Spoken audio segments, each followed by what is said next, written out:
Hello everyone, আসসালামু আলাইকুম। আজ খুবই মজার কচু ভর্তা তৈরি করে দেখাবো।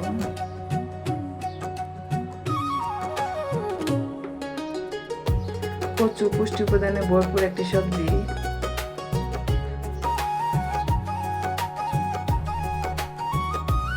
এতে রয়েছে প্রচুর পরিমাণে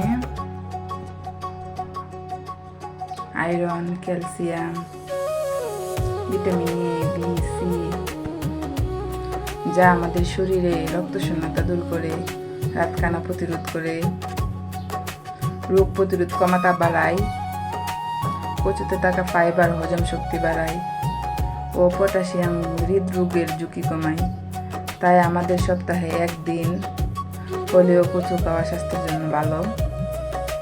কথা বলতে বলতে দেখো আমার ভর্তা বানানো শেষ। এখন আমি ভর্তাটা একসাথে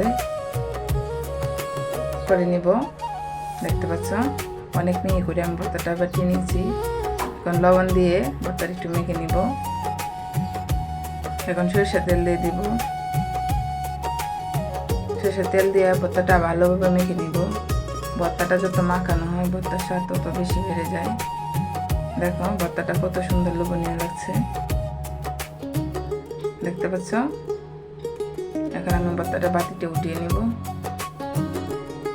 এরকম ভর্তা যদি গরম ধোয়া ওটা ভাতে হয় তাহলে এক প্লেট ভাত মিনিমিশি শেষ হয়ে যাবে, অন্য কোনো কিছুর আর প্রয়োজন হবে না।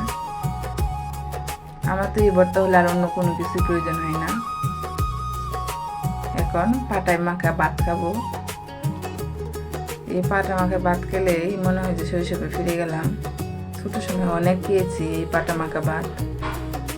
আম্মু দাদু যখন এই পাটায় মাখা ভাত করতো, তাদের আমরা ভাই বোন সবাই সাথে দাঁড়িয়ে থাকলে তারা মানে এইভাবে লোকমা বানিয়ে আমাদের হাতে দিত। কে মনে হচ্ছে যে আবার এই শৈশবে ফিরে গেছি। দেখো ভর্তাটা কত সুন্দর দেখা যাচ্ছে। আজকে ভিডিওটা এই পর্যন্তই। যদি ভালো লাগে তাহলে একটা লাইক দিও এবং চ্যানেলটা সাবস্ক্রাইব করে পাশে দেখো।